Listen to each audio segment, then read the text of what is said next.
As we start to get deeper into all these different kinds of intervals, one of the things that can be really easy to lose track of is, wait, hold on a second, what is the difference between a diatonic interval and a chromatic interval? We keep using those terms, and I think I know what they mean, but it's a little bit confusing. So let me be as explicit as I can in making that difference clear, because it's actually not that difficult, but it's easy to get mixed up.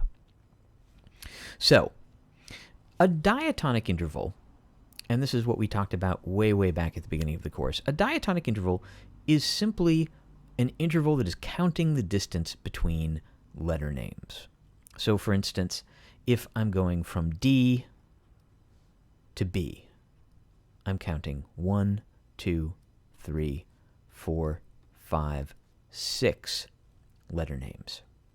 So a diatonic interval is always telling us the distance between two letter names.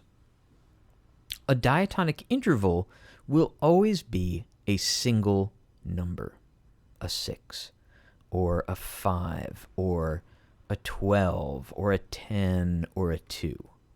Diatonic interval is always a single number.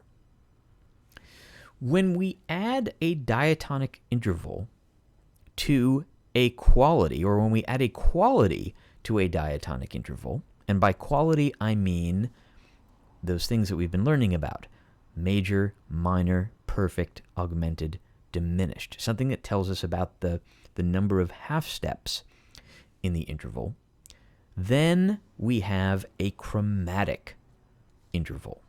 So a chromatic interval is a diatonic interval plus a quality.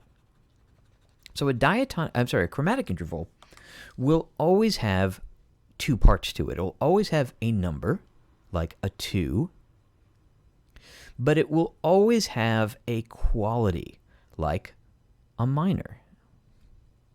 So we have quality and we have a number.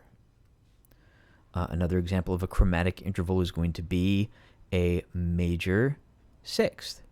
We have a quality, major, and a number, sixth. A perfect fourth. We have a quality, perfect, and we have a number, 4. An augmented octave. We have a quality, augmented, and we have a number, 8. That is the difference between a diatonic interval and a chromatic interval. A diatonic interval will always be a single number and tells us the difference between two letter names. A chromatic interval will always have a number that represents the diatonic interval, that represents the distance in letter names, plus a quality that tells us about the distance between those two notes in half steps.